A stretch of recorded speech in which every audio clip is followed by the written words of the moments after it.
The morning Lenora Voss arrived in Dry Creek, Montana, she had $11, a carpet bag with a broken latch, and a letter from a man she'd never met that said he needed a wife more than he needed love. She'd answered the advertisement in the Omaha Herald 3 months earlier, not because she was romantic about it, but because the alternatives were worse. The textile mill had closed, her landlady wanted her room back, and her younger brother needed a doctor's care that cost more than Lenora could earn in a season of taking in mending. The advertisement had said, "Widower, rancher, 2 children, Montana Territory. Seeks capable woman of honest character. Passage provided." Reply to Box 44, Dry Creek, honest character. She'd almost laughed. Honesty was about the only currency she had left. The stagecoach deposited her outside the single-room post office with no ceremony and a cloud of June dust.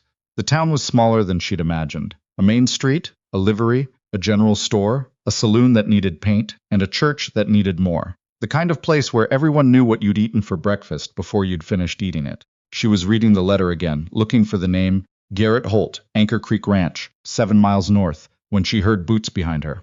"Miss Voss?" He was taller than she expected. Not in a dramatic way, just in the way that made her realize she'd been picturing someone smaller, someone easier. Garrett Holt was somewhere in his late 30s, dark-haired, weathered in the particular way of men who work outdoors and sleep poorly. He had the look of someone who had forgotten to stop carrying things a long time ago, and by now couldn't remember what it felt like to put them down. "That's me," she said. He looked at her the way a man looks at a fence he isn't sure will hold. Not unkind, just assessing. "Coach was early," he said. "Apparently." He picked up her carpet bag without asking and walked toward a wagon without saying anything else. Lenora followed, because what else was there to do? She'd come this far. The ride north took the better part of 2 hours. Garrett Holt said maybe 40 words the whole trip. He pointed out the creek that gave the ranch its name when they crossed it. He mentioned the well had gone shallow last summer and they'd had to drill deeper. He said the children, a girl of 9 named Bess and a boy of 6 named Court, had been told she was coming. "What did you tell them about me?" Lenora asked. "That you were going to help? Help with what?" "Everything." He said it the way you'd say rain or winter, just a fact about the world. The ranch appeared around a bend in the road, and Lenora understood immediately why he'd placed an advertisement. It wasn't the worst-looking spread she'd ever seen, but it was close. The main house needed the front porch repaired, the barn door was held shut with a rope, and the kitchen garden had gone to seed on one side. Not laziness, she could see that right away. The fences were solid. The animals looked healthy.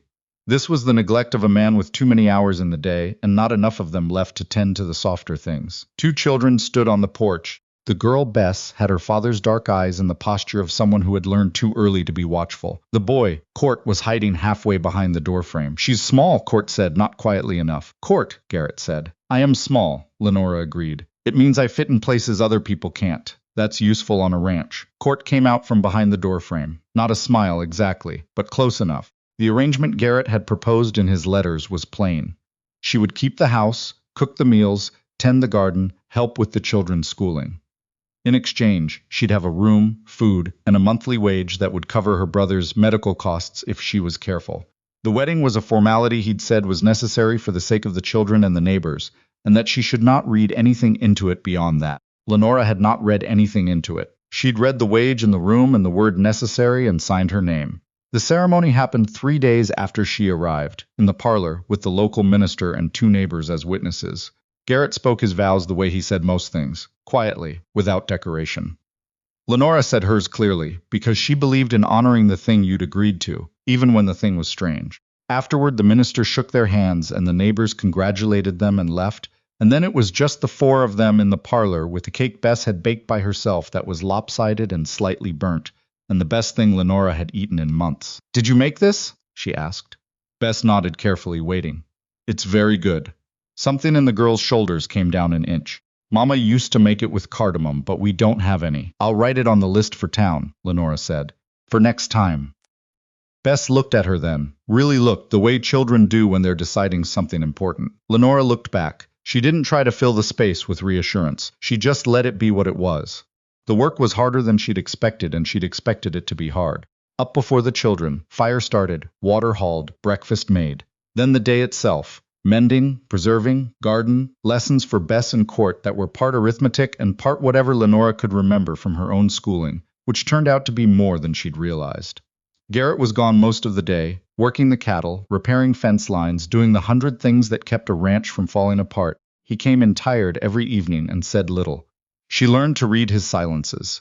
There was the silence that meant he was exhausted, and the silence that meant something had gone wrong, and the rare silence that meant he was simply there, present in the room, and that was its own different thing. One evening, 3 weeks in, she was at the kitchen table writing her weekly letter to her brother when Garrett came in and stood at the counter for a moment before speaking. "The east pasture fence blew down in the storm last night," he said. "I had 14 head get out. Found 12.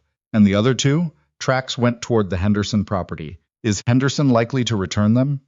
A pause. "Henderson sold to Vance Holbrook 6 months ago." Lenora set down her pen. She'd heard that name twice since arriving, both times spoken quietly, in the way people speak about weather that has already become a problem. "What does Holbrook want?" she asked. Garrett looked at her with something that was almost surprise, like he hadn't expected the question, or hadn't expected her to ask it. "Everything," he said. Same word he'd used to describe why he'd needed her, but different now. Vance Holbrook was not from Montana.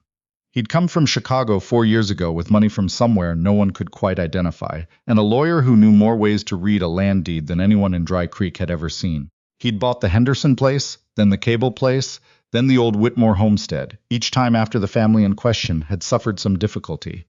A drought, a fire, a debt called in at an uncomfortable moment. He was building something, everyone could see that. A corridor of property running along the only reliable water source in the valley, a river called Anchor Creek that gave Garrett's ranch its name and gave 3 other families their survival. Garrett's land sat at the head of that corridor. Whoever controlled Anchor Creek Ranch controlled the water. Lenora pieced this together over the following weeks from conversations at the general store, from the careful silences at the church social, from the way people changed the subject when she asked direct questions. She was an outsider, which meant people were willing to tell her things they wouldn't tell each other, because she didn't carry the history. She did not tell Garrett what she was learning. Not yet. She was still trying to understand the shape of it. Then Holbrook came to call. He arrived on a Tuesday morning with a man she didn't know and the smile of someone who has already decided how a conversation will end. Lenora was hanging laundry. She heard the horses and came around the side of the house, and there he was, dismounting like he owned the ground he was standing on. "Mrs. Holt," he said her new name with a particular kind of emphasis that made it sound like a question. "I've been meaning to welcome you to the valley, Mr. Holbrook." She'd learned to recognize him from descriptions. "My husband isn't home." "That's all right. She wanted to speak with you." She didn't invite him in. She stood by the laundry basket and waited. "Your husband is a proud man," Holbrook said, amiably enough. "Pride's an admirable quality, but it can make a man resistant to good business sense." He clasped his hands behind his back. "Anchor Creek Ranch is struggling. I suspect you can see that as well as anyone. I'm prepared to offer Garrett a fair price, enough to settle every debt and start fresh somewhere with better prospects. And if he doesn't want to sell, then things will likely get harder before they get easier." Holbrook's smile didn't change, but something behind it did. "Water rights are a complicated matter in this territory, Mrs. Holt, especially when the upstream portion of a creek passes through multiple properties. There are legal questions that can take years to sort out. Expensive years. That sounds like a threat. It sounds like information." He put his hat back on. "I'd encourage you to think practically. You're new here. You don't have the same attachment to this particular piece of land that your husband does. Sentiment is expensive." He left before she could respond, which was probably deliberate. That evening, Lenora told Garrett everything. He listened without interrupting, standing at the kitchen counter with his arms crossed, his face doing nothing visible. When she finished, the silence lasted long enough that Court appeared in the doorway to see what was wrong, then retreated when Bess caught his arm. "He said that to you directly," Garrett said finally. "It wasn't a question." "Yes. He came when I was gone." "Yes." Something moved through Garrett's expression that she didn't have a name for yet. She would later come to recognize it as the particular way his face looked when he was deciding between the thing he wanted to do and the thing he was going to do instead. "I'm not selling," he said. "I didn't think you were. That's not why I told you. Then why?" Lenora looked at him steadily. "Because we're married. Because whatever's coming, you should know what I know. And because I intend to help, and I can't help if I don't understand what I'm helping with." The silence this time was different. "Shorter. My father dug that creek channel himself," Garrett said. "Extended it 2 miles to reach the north pasture 40 years ago. Holbrook wants the water, not the land. Land is just the way he gets it. Then we make sure he can't. He has lawyers." "I can read," Lenora said. "Show me the deed." She read every piece of paper. Garrett had the original land grant, the water rights filing, 2 letters from a county attorney, a survey from 12 years back. Then she asked the minister's wife, who had once been a school teacher in St. Paul and still had a sharp mind for legal language, to read them too. Then she wrote a letter to her brother's doctor in Omaha, who happened to have a law degree he'd never practiced, asking him to explain what riparian rights meant in Montana territory and whether they were defensible. Garrett watched all of this without comment, but he stopped leaving before she was awake in the morning, and twice she caught him reading the documents himself after she'd gone to bed. It was Bess who broke the surface. "Are we going to lose the ranch?" the girl asked one afternoon while Lenora was teaching her long division. "No," Lenora said, then she stopped because she'd taught herself that empty reassurance was a form of lying. "I don't think so. We're working on making sure we don't. Papa worked on it before, and it still kept getting harder. Your father was working alone." Bess considered this. "You're helping him?" "I'm trying. Mama used to help him. She kept the account books." Bess said it carefully, watching to see what Lenora would do with the information. "He doesn't like to look at them now. I'll ask if he wants me to take them over." Bess nodded slowly. Then, in the tone of someone delivering important intelligence, "He doesn't say when things are bad. He just gets quiet. I've noticed that. Most people think he's fine when he's quiet." "I know," Lenora said. "I don't." The trouble came faster than she'd expected. In October, 3 weeks after Holbrook's visit, the county land office notified Garrett that Consolidated Range Holdings, a company name no one in Dry Creek had heard before, but everyone understood was Holbrook, had filed a challenge to the water rights extension his father had dug. The argument was technical. The channel had been dug without a formal permit, and without a permit the water rights attached to it were legally ambiguous. Ambiguous was the expensive word. It meant lawyers. It meant years. Garrett came home with the notice and handed it to Lenora without a word, because by now he'd learned that she was the person who read things in this house. She read it twice. Then she set it down. "He's going to make this cost more than it's worth," she said. "That's the plan. Not to win in court. Just to make you spend money you don't have until you'd rather sell than keep fighting." "I know. Do the other ranchers along the creek understand that's what's happening to them too?" Garrett was quiet. "Because if Holbrook wins the water rights dispute on this ranch," Lenora said, "the precedent applies to every upstream property. The Callahan place, the Drover homestead, the Mack family's dairy operation. They all lose access." She looked at him. "Do they know? I haven't talked to them. Why not?" He was quiet again. The kind of quiet she'd learned that meant something that was hard to say. "After Eleanor died," he said finally, and it was the first time he'd said his wife's name in her presence, "I stopped talking to people much. It was easier." Lenora didn't try to fill that with anything. She let it sit. Then she said, "Easier isn't working anymore." He looked at her across the table. Something in his face that she hadn't seen before, not quite open, but less closed, like a window that had been painted shut and was just starting to realize it could move. "No," he said. "It isn't." They held the meeting at the church because the church was the only building big enough, and because the minister, Reverend Pruitt, had been quietly furious about Holbrook for 2 years and was willing to put the key in their hands without asking why. Lenora wrote the letters. She was careful about it, not accusatory, not dramatic, just plain. "There is a matter affecting all our properties that requires discussion. Please come Sunday after service. Bring what documents you have regarding water rights." She signed them with both names, Garrett and Lenora Holt. 8 families came. That was more than she'd hoped. Garrett spoke first, because it was his land and his name and his father's creek, and because standing up first was the kind of thing he needed to do. He wasn't smooth about it. He didn't have the language of a public man, but he had the credibility of someone who had never once exaggerated a situation. And the other ranchers knew it. Then Lenora spoke. She'd spent 3 nights preparing, and she laid out what she'd learned as simply and clearly as she could. What the water rights challenge meant legally. What would happen if Garrett's case lost? Why each of their properties was implicated whether they knew it or not. She had a hand-drawn map showing the creek and the properties along it. She had quotes from the letter her brother's doctor had written about riparian law. The room was quiet when she finished. Then old Pete Callahan, 70 years old, hard of hearing, didn't trust strangers, and owned the second largest spread along the creek, said she's right, that was enough. They organized a joint defense, pooled the money for a lawyer from Helena who knew land law, agreed to share information about any pressure. Holbrook applied to individual families. Agreed to tell each other if anyone was approached with an offer before responding. It wasn't much. But it was 8 families instead of 1, and one voice is easy to silence. Holbrook did not take it quietly. The Callahan family's prize bull was found dead in November, cause listed as natural. Pete Callahan's grandson, who had found the animal, said there had been a smell he couldn't identify. and tracks that didn't match any of their boots.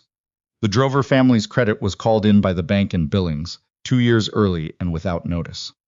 They came close to losing their property before another family in the group quietly transferred enough cash to cover the payment. Lenora's name appeared in a letter sent to the county clerk's office, claiming that she was not legally Garrett's wife because the ceremony had not been properly registered.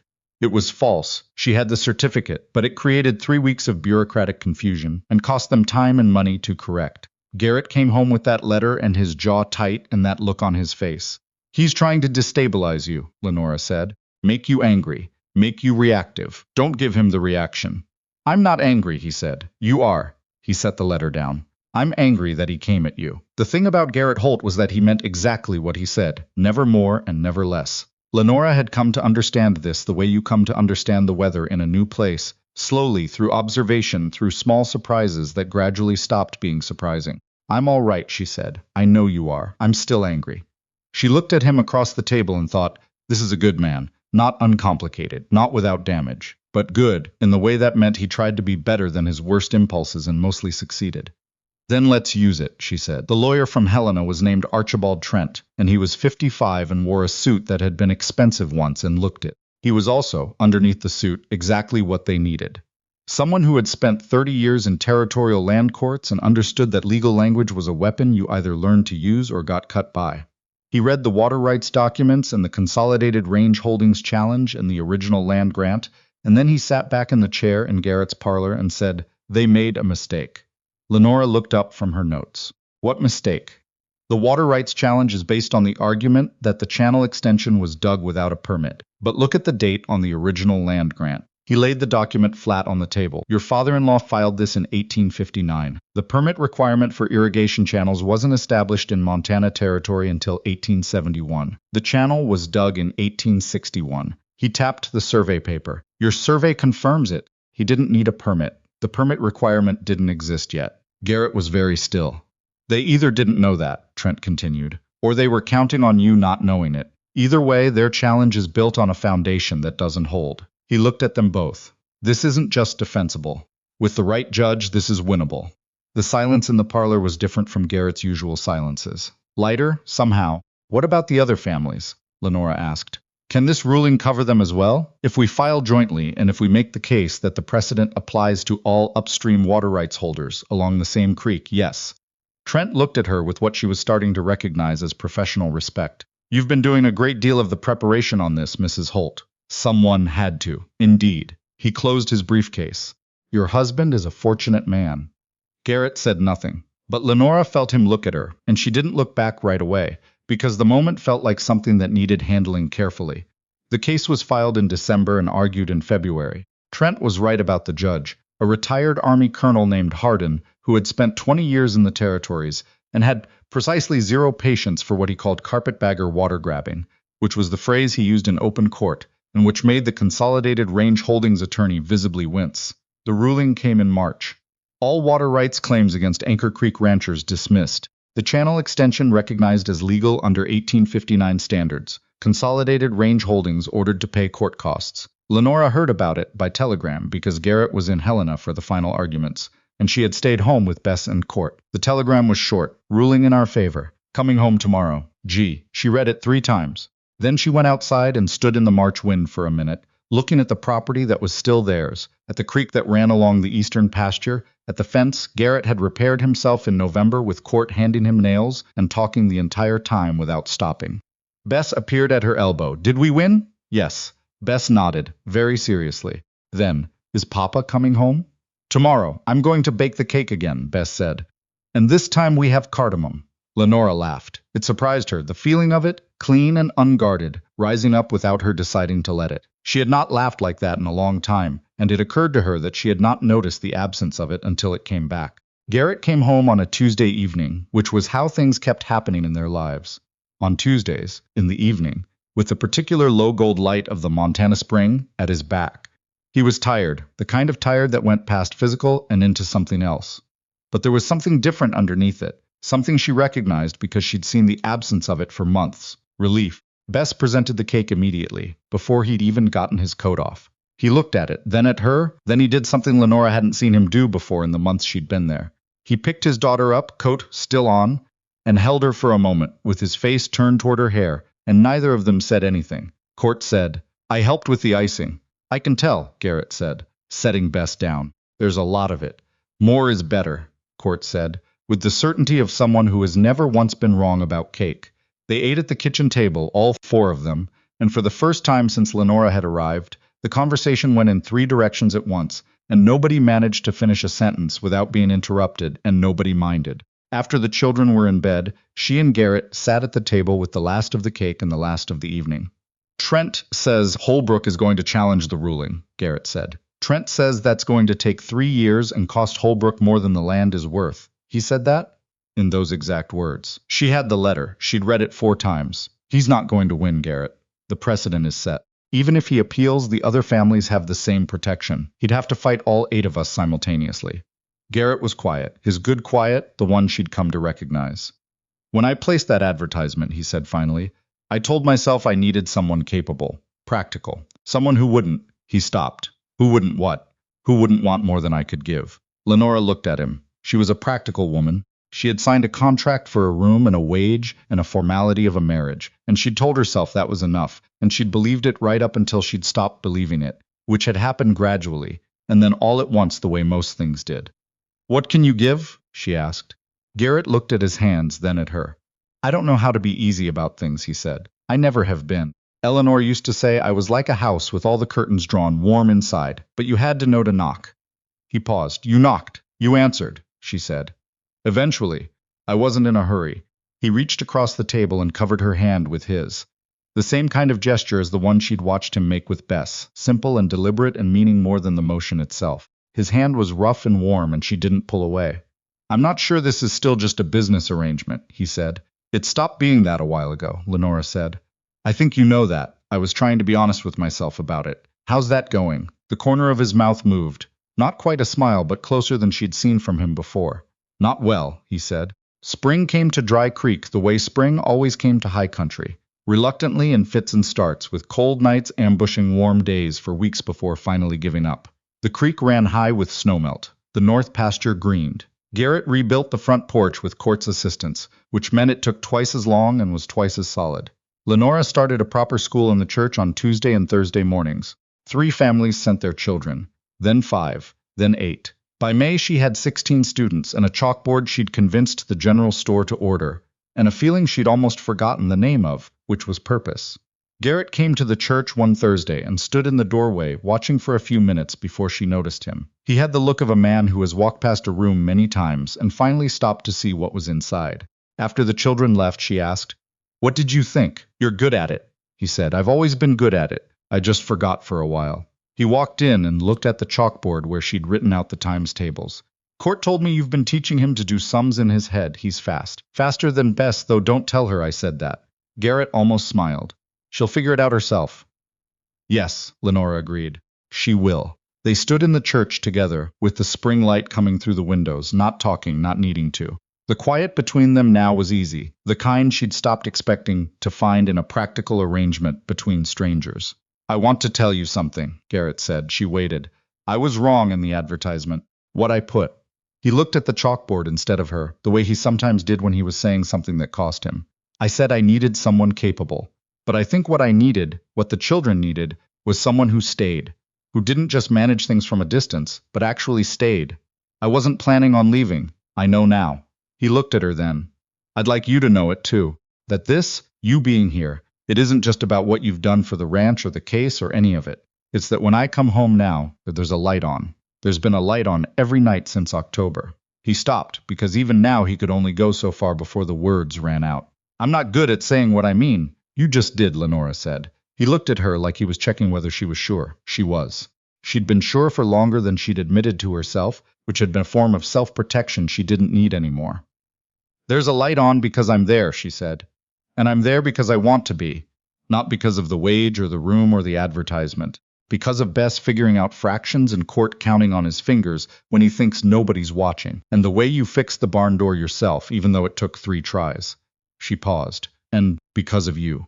Outside, the creek ran along the eastern pasture. The same water his father had channeled 60 years ago through ground that was theirs and would remain theirs. Somewhere on the road, Holbrook was counting costs that would never add up to what he wanted. Somewhere in Omaha, her brother was writing his weekly letter that would arrive Thursday. And here, in the church where she'd spent months learning a new place and a new life, Lenora Voss, Lenora Holt, stood in the light with a man who was learning how to let the curtains back, and thought, "This is what I came for," not knowing it when she left, finding it anyway. She had been practical about everything. She had added up the numbers and signed her name and boarded the stage with $11 and a broken carpet bag, and no illusions about what she was walking into. She had not expected warmth. She had not expected a girl who baked lopsided cakes, and a boy who counted on his fingers, and a man who fixed things quietly and meant what he said, and nothing more and nothing less. She had not expected to stay because she wanted to. But she had learned, in the months between that dusty Tuesday in June and this particular Thursday in May, that the things you don't expect are not always the things that hurt you. Sometimes they are the things that, without any plan or advertisement or arrangement, become the reason you rang the school bell in the morning and came home in the evening and set out a light so someone could find their way back. The creek ran, the porch held, and in Dry Creek, Montana, in the spring of the year, ordinary things continued to be enough.